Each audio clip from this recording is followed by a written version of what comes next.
Lesson second prose a letter to God का बच्चों आज हम दूसरा छठवां भाग देखें। छठवें भाग में हम देखें कि लेंचो की पूरी फसल नष्ट हो गई। लेंचो बहुत दुखी था। लेंचो का पूरा परिवार दुख से द्रवित था। रात भर वह अपने फसल के बारे में और मदद के बारे में सोचता रहा। उस घाटी में अकेला घर था, कोई उसकी मदद करने वाला नहीं था, इसलिए वो ईश्वर को याद किया या ईश्वर की मदद के बारे में सोचा। तो do not be so upset.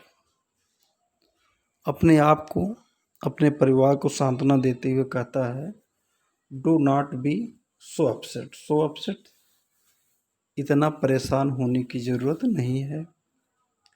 Even though माने यद्यप, दिस सीम्स, ऐसा प्रतीत होता है कि लाइक टोटल लॉस, सब कुछ नष्ट हो चुका है।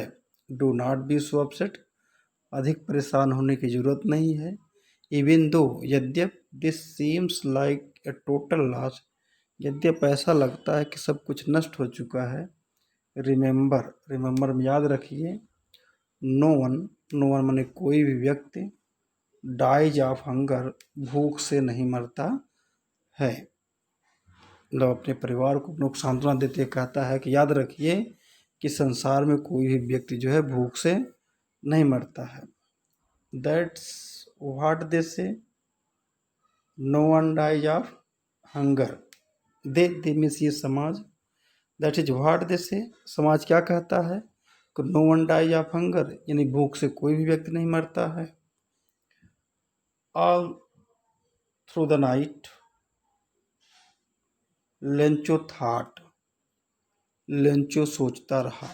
ऑल थ्रू द नाइट, पूरी रात। ऑल थ्रू द नाइट माने पूरी रात। लेंचो थॉट, लेंचो सोचता रहा। Only of his one hope, अपनी एक आशा के बारे में। वन होप माने एक उम्मीद, एक आशा बारे में सोचता रहा। क्या आशा थी, क्या उम्मीद थी? द हेल्प ऑफ गॉड, ईश्वर की मदद। अब उसकी मदद केवल एक ही लोगों के ऊपर विश्वास थी, वो विश्वास था ईश्वर, कि ईश्वर ही हमारी मदद कर सकता है। अब केवल उसी के बारे में वो सोचता रहा। और सोचता है ईश्वर के बारे में, क्या कहता है? हुज आइज, जिसकी आंखें, यानी ईश्वर की आंखें, as he had been instructed, जिसने सबको निर्देशित किया है। ही माने गॉड, हैड बीन इंस्ट्रक्टेड माने निर्देशित किया है, जिसने सबको निर्देशित किया है, जो पूरे संसार को चलाता है। उसकी निगाहें, उसकी आंखें, सी एवरीथिंग, सब कुछ देख रही हैं।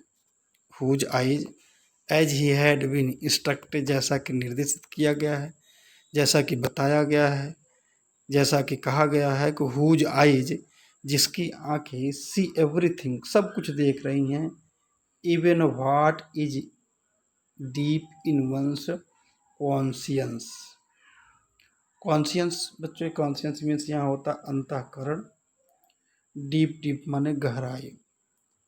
इवन माने क्या छुपा है, डीप गहराई में, इन वंस कॉन्शियंस माने किसी के अंतःकरण में, यानी जिसकी आंखें सब कुछ देख रही हैं, ईश्वर की आंखें सब कुछ देख रही हैं। किस व्यक्ति के दिल की गहराइयों में क्या छुपा है, अंतःकरण में क्या छुपा है, वह ईश्वर सब कुछ देख रहा है।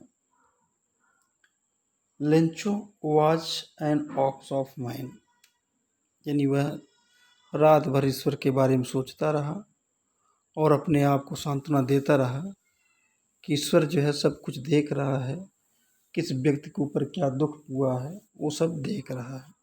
लेंचो वाज एन ऑक्स माने बैल, of man, an ox of man, Lencho बैल की तरह खेत में काम करने वाला आदमी था। Lencho was an ox means बैल, ऑफ ए मैन माने आदमी, तो ऑक्स ऑफ ए मैन माने बैल की तरह काम करने वाला आदमी था। Working like an animal, animal जानवर के समान काम करने वाला था। इन द फील्ड माने खेत में। लेंचो बैल के आदमी होते हुए भी बैल के समान था। Working like an animal in the field, और खेत में जानवरों की तरह काम करने वाला था। बट माने लेकिन, स्टिल ही न्यू, लेकिन वह जानता था, how to write, how to write माने कैसा लिखा जाए, यानी उसको लिखना आता था।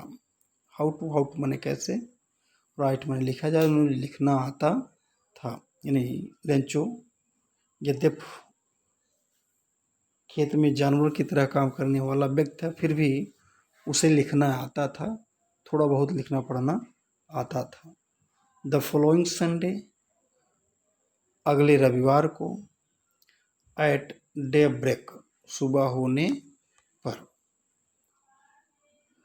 द फॉलोइंग संडे माने अगले रविवार, एट डे ब्रेक माने सुबह होने पर, अगले रविवार सुबह होने पर। He began to write letter, वह पत्र लिखना शुरू किया। Which he himself would carry, जिसे वह स्वयं ले जाएगा, टू टाउन माने कस्बे में, and place in the mail, और उसे पत्र पेटिका में छोड़ेगा। ही बिगेन टू राइट माने लिखना आरंभ किया। लेटर माने पत्र, ईश्वर को पत्र लिखा। विच माने जिसे, ही हिमसेल्फ जिसे वह स्वयं, वुड कैरी टू टाउन कस्बे में ले जाएगा, एंड प्लेस माने छोड़ देगा, इन द मेल माने पत्र पेटिका में, पत्र लिखेगा सुबह, और वह स्वयं कस्बे में ले जा करके उसे पत्र पेटिका में छोड़ेगा। उसने यह निश्चय किया।